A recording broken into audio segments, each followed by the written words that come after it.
എല്ലാവർക്കും നമസ്കാരം. +2 accountancy say exam എഴുതുന്ന വിദ്യാർത്ഥികൾക്ക് ഉയർന്നു വരുന്ന ഒരു സംശയമാണ്, സേ എക്സാം എഴുതുമ്പോൾ ഇനി ലാബിൻ്റെ പരീക്ഷയും കൂടി എഴുതേണ്ടി വരുമോ എന്നുള്ളത്. കമ്പ്യൂട്ടറൈസ്ഡ് അക്കൗണ്ടിങ്ങിൻ്റെ ലാബ് പരീക്ഷ ഒരു തവണ മാത്രമേ നിങ്ങൾ അറ്റൻഡ് ചെയ്താൽ മതി. സേ എക്സാമിന് വേണ്ടി നിങ്ങൾ റിട്ടൺ ടെസ്റ്റ് മാത്രം അറ്റൻഡ് ചെയ്താൽ മതി. അതായത് പാർട്ട് എയിലെ 40 മാർക്കിൻ്റെ അക്കൗണ്ടൻസിയും പാർട്ട് ബി കമ്പ്യൂട്ടറൈസ്ഡ് അക്കൗണ്ടിങ്ങിൻ്റെ തിയറി ഭാഗവുമാണ് നിങ്ങൾ അറ്റൻഡ് ചെയ്യേണ്ടത്. അതായത് 60 മാർക്കിൻ്റെ ക്വസ്റ്റ്യൻ പേപ്പറാണ് നിങ്ങൾ ഈ സേ എക്സാമിന് സ്കോർ ചെയ്യേണ്ടത്. പിന്നെ എല്ലാവരും കമൻറ്റിലൂടെ ചോദിച്ചൊരു ക്വസ്റ്റ്യനാണ്, 1 മാർക്ക് വേണം ജയിക്കാൻ, 5 മാർക്ക് വേണം ജയിക്കാൻ, 10 മാർക്ക് വേണം ജയിക്കാൻ, 30 മാർക്ക് കിട്ടാനുള്ളത് പറഞ്ഞു തരുമോ?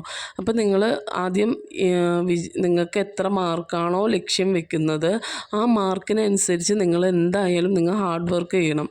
അത് പഠിച്ചു കഴിഞ്ഞ് പ്രോബ്ലമൊക്കെ ചെയ്ത് പഠിച്ചാൽ മാത്രമേ നമുക്ക് ആ മാർക്കിലോട്ട് എത്താൻ സാധിക്കുകയുള്ളൂ. തിയറി മാത്രം പഠിച്ചാൽ നിങ്ങൾക്ക് മാർക്ക് സ്കോർ ചെയ്യാൻ ബുദ്ധിമുട്ടായിരിക്കും. അപ്പം അതുകൊണ്ട് നിങ്ങൾ ഈ ചാനലിൻ്റെ പ്ലേലിസ്റ്റിൽ +2 അക്കൗണ്ടൻസി സേ 2025 എന്നും പറഞ്ഞ് ഒരു പ്ലേലിസ്റ്റ് കാണാം. അതിലെ പ്രോബ്ലംസും തിയറികളും അതുപോലെ തന്നെ +2 കമ്പ്യൂട്ടറൈസ്ഡ് അക്കൗണ്ടിങ്ങിൻ്റെയും സേയുടെ പ്ലേലിസ്റ്റ് കാണാം.